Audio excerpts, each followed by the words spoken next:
Jadi intinya kalau kita punya hasil riset, mulailah dari menulis jurnal.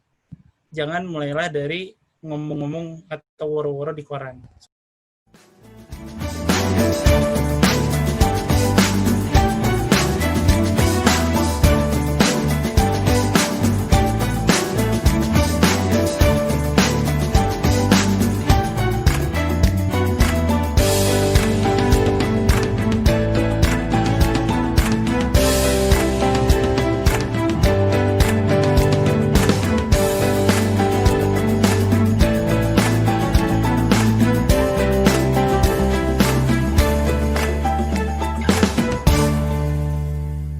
Oke, nah intinya etika dalam dunia akademik itu sangat penting ya. Intinya kan guru kencing berdiri, murid kencing berlari. Jadi kalau kita sebagai akademia ya kita harus menjaga kerangka etiknya kita. Jadi jangan sampai kita terlibat dengan plagiarisme seperti itu. Dan terutama kalau kita mensupervise student atau mahasiswa, kita juga harus hati-hati karena bisa aja mahasiswanya yang melakukan hal yang mendekati plagiarisme, tetapi kita juga sebagai supervisor kita harus melihat lagi gitu. Kita yang bertanggung jawab. Kita harus berusaha untuk supaya hal itu tidak terjadi. Misalnya kita melakukan mengecek dengan authenticate seperti itu, atau kita intinya semua author harus membaca dari manuskrip yang akan disubmit sehingga semua bisa memberikan feedback atas bahasanya, atas story-nya.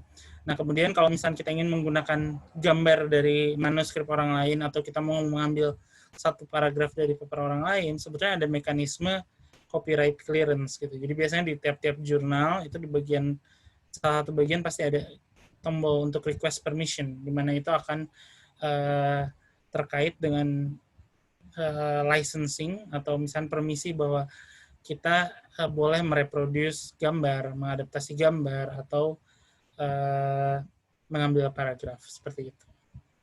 Nah, tentunya banyak jurnal sebetulnya gratis loh, kayak gitu kalau kita pengen nge-reproduce, tapi kita harus minta izin. Tapi tentunya ada juga jurnal yang memang harus bayar untuk reproduction. Tapi mostly gratis, jadi jangan takut. Nah, dari sedemikian panjangnya proses penulisan jurnal, satu hal yang paling penting, jangan takut untuk ditolak. Intinya kalau kita submit paper itu ibaratkan kita mau menikah, jangan takut untuk ditolak yang kita keceng, misalkan. Jangan juga takut ditolak oleh calon mertua, tapi ya kita harus berusaha mengimprove diri kita sampai pada akhirnya kita ya menikah atau misalnya papernya diterima di jurnal tersebut gitu. Seperti itu. Dan satu hal lagi, peranan di masyarakat bahwa jurnal itu berada di sini. Jadi intinya kalau kita punya hasil riset, mulailah dari menulis jurnal. Jangan mulailah dari ngomong-ngomong atau woro-woro di koran seperti itu. Karena bagaimanapun juga ini adalah proses verifikasinya di sini. Dan nanti media itu adalah untuk mengambil intisari dari apa yang ada ditulis di jurnal gitu. Terutama kalau misalnya kita ingin mempatenkan sebuah penemuan atau mempublikasikan sebuah penemuan, janganlah kita ngomong dulu di koran gitu.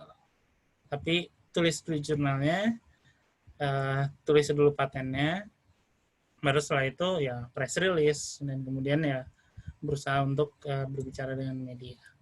Itu. Jadi kesimpulannya menjadi akademia itu sebetulnya menjalankan hobi loh. Akademia itu adalah pekerjaan yang menjalankan hobi.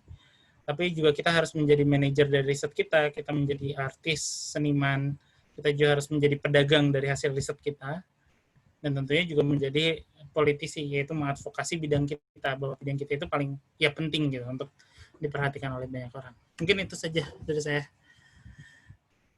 Kalau ada yang ingin didiskusikan atau ingin ditanyakan.